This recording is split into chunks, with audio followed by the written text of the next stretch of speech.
Welcome back. On Operation So we went back to town, we sold our stuff.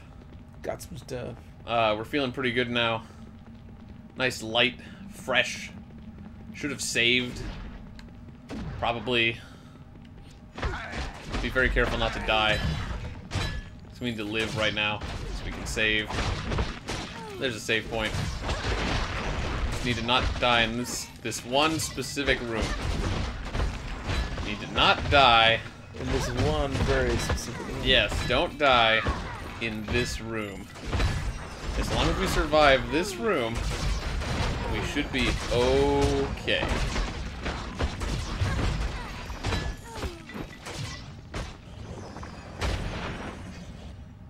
Alright, I think we're okay. Just gonna save. Saving. So we were talking a little bit last time about movies. And specifically Jurassic Park. when they get sort of kidified. Okay, I guess. We already saved, didn't we? I mean, I guess you can save I guess again. I accidentally pressed square again. You need to watch that square button, man. Getting away from that. You gotta watch that square button. Come on. Come on. Yeah, I don't know too many other series that have had that sort of issue. I guess Lord of the Rings. Actually, I kind of feel like Star Wars also had that issue. It's like if you watch like the first Star Wars, right, Episode 4, like that is basically a drama. Whoa, another save point right around the corner. Weird. Okay, well sure, I'll take it. Don't mind if I do. But like Episode 4, the first one, right? Yeah. What was that one? A New Hope? Yeah. Oh jeez. Alright.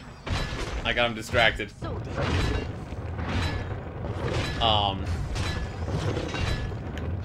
Yeah, that one was like very much just like a space drama thing, and it was very serious. And it was cool.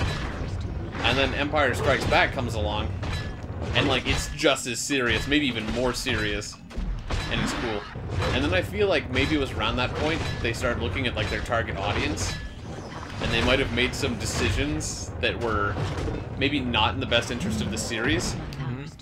Because then like Episode 6 comes around, and they've got freaking Ewoks, like a teddy bear army of people fighting like freaking space Nazis. And it's like, hold on, wait, what? And then of course over the next like 10 or 15 years or whatever it was, I don't know the exact timeline of Star Wars. Yeah. Like it became like this kind of like staple family film. Like, you know, families all share together, and you show it to your friends, and show it to your kids, and then you know they're like, okay, well let's do the prequels, right? And then you can see like almost immediately some poor decisions being made to make it a family film. AKA Jar Jar Binks. He's a good example for sure. And then you're like, okay, so this is definitely like a family thing now, and like, you know, that's definitely where it's gone. Like every Star Wars thing you see these days is very much kid-friendly, if not directly aimed at kids. But like Episode 4 and 5, I think, were probably meant more for like young adults. You know what I mean? Darn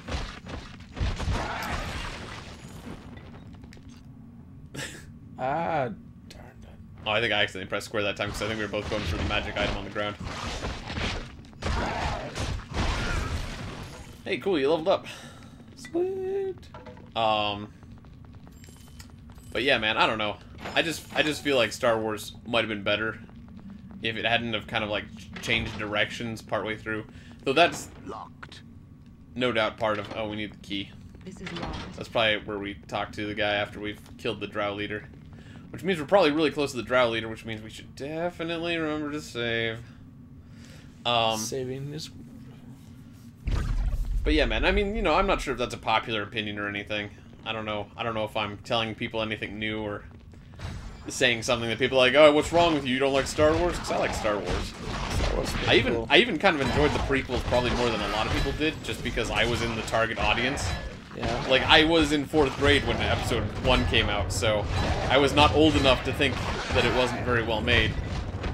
And I was young enough to think that Darth Maul was super cool. So, you know, I didn't really understand the problem with it. And then episode 2 and 3 came out when I was in, like, middle and high school. And, like, yeah, I was like, okay, this is cool. You know, it was like a new age of Star Wars films. But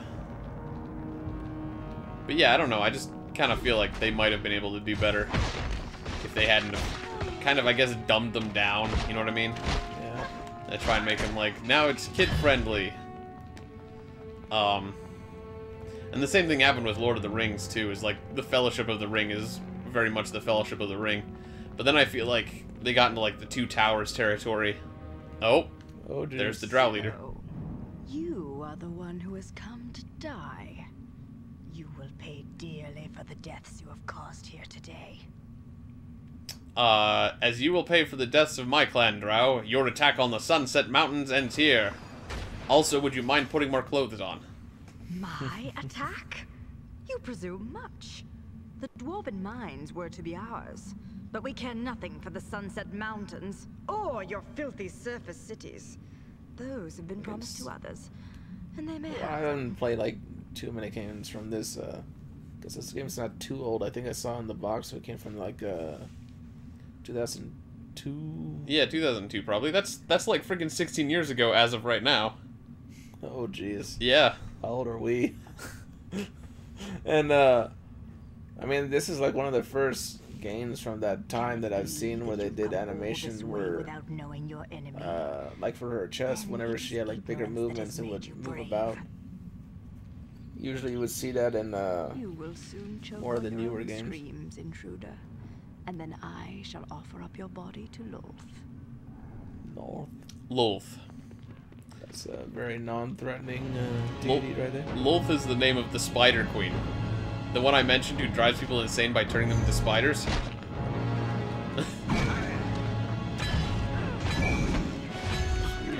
Teleporting all over the place. Yeah, this might be a little rough for me. Oh, jeez, I just ran right into those missiles.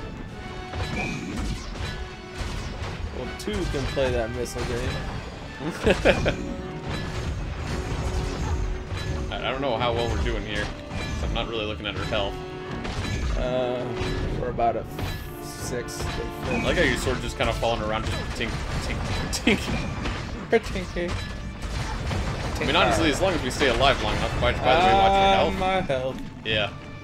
I was gonna say, if we can just stay alive long enough, you can just sword her to death. Just run around in circles, let the sword do its thing. As long as it's up. I think it's down right now. I can't get to her right now.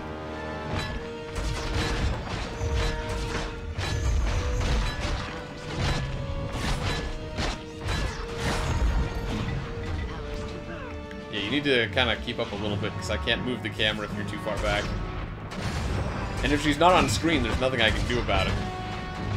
It's a bad time for me.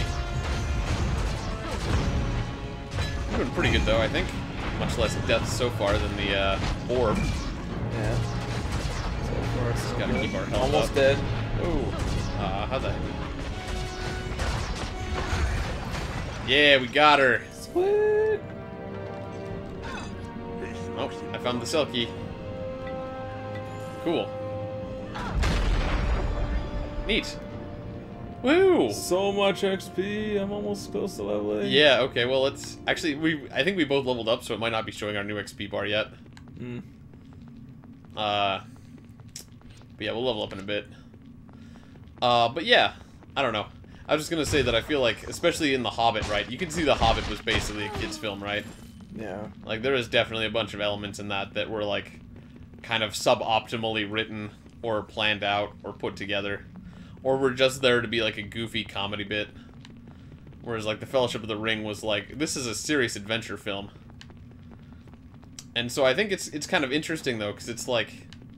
The thing is that people fell in love with it. Like, kids loved it because it was, like, The Fellowship of the Ring, right? Yeah. You gotta go up and around. Dang. And so it's like, they're like, oh, kids like our movie, how can we target kids more? It's like, kids liked what you gave them. Like, why would you be like, oh, how do we make this more kid-friendly? if you already nailed liking kids, you know? Like, Yeah. it just seems weird. I'm an enemy of the Dark Elves. I've defeated their commander, and I'm here to set you free, I guess. I am Brogan. Tell me, are you of the Harpers? Oh yeah, we did join the Harpers, didn't we? Yes, I am. I was their eyes in the Sunset Mountains. Oh, that's right. They said they sent an agent here and hadn't heard from back Stirring from within the him. mountains, organizing the gnolls, the ogres. Then the dragon appeared. Yes, the dragon never attacked us, but we did fight through the gnolls and stuff. I know little, but the fact that dark elves are working with them is a cause for worry. Whatever leads this army, it must be powerful to have such troops as allies. I heard the drow speak often of their plans. Their goal was to exterminate the dwarven settlement here in order to protect the movements of the gnolls and ogres in the mountains. In exchange for their help, they were promised the mines and all within it. And that guy got some pretty shredded thighs. Yeah, man, he's a dwarf. Must have done a lot of squats, man. All dwarves are jacked. Like, even if they're fat, they're like the fat jacked type people. Oh yeah, there's fat ones that somehow still have a six pack. I don't think he'd have a six pack. You know, like in I think Kenichi, the sumo guy. Oh It yeah. was one time when he had his shirt off and he's like has a big round belly, but for some reason he still has a six pack. That's weird. Let's see. I found a teleportation gate from Baldur's Gate to the Dwarven camp. It could be someone intended to move the Gnoll and Ogre troops through the gate and attack the city.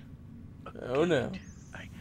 I heard the drow speak of a gate, but it led to the marsh of Chilimber. It's in the woods, not isn't it? Baldur's Gate. So that means there are 2 gates here in the Sunset Mountains. Let's see. Yep, we gotta go to the marsh. I had been searching for the source of the troubles in the region when the drow struck the mines. If my hunch proves true, then the gate to the marsh may lie within an ice cave within the mountains. Okay. I will mark it on your map. Finding your way to it may prove to be a trick, but you should be able to reach the cave from the mining camp. Now, the cave itself is sealed with a great sheet of ice, though I think the drow priestess made mention of some horn she used to enter the cave. A horn of blasting? Hmm. Maybe. I didn't actually look. But that's a fun magic item from D&D. If these gates are the work of the creature behind these attacks, then ye must travel to the Marsh of Chilimber and find out the nature of this threat. I will do so, Brogan. I think the danger to Baldur's Gate and the region may be greater than we suspected. I fear you're right, friend. I fear you're right. Well, let us squander no more time talking of it. Find the gate and take the battle to the beast that's stalking us. It's almost kind of interesting that they came up with this system where, like, I could have had different conversation options here. Yeah. But I rarely ever do. Most of the conversations just are basically just one-liner. press X till you're done. But they're like, well, what if we had decision making? And then at some point they're like, that's too much work. Alright, cool. Well, we just cleared the mines. Woo! Sweet. So I guess we'll level up and come back next time on Operation My Pixel. sword is stabbing somebody. Yep. We'll come back next time on Operation Pixel, where we'll, still looks pretty rad. You know, I guess have some more fun. We're actually probably almost done with Act 2. Yeah, we're pretty close. We just gotta get to that, boss. Yeah, we're probably gonna have to fight the dragon before we're done here, but I think we're almost Act 3, man. Oh, yeah. And then I'm definitely gonna be a full plate dwarf. No doubt. It'll be a shiny dwarf. Fully decked out in Gucci art. Gucci.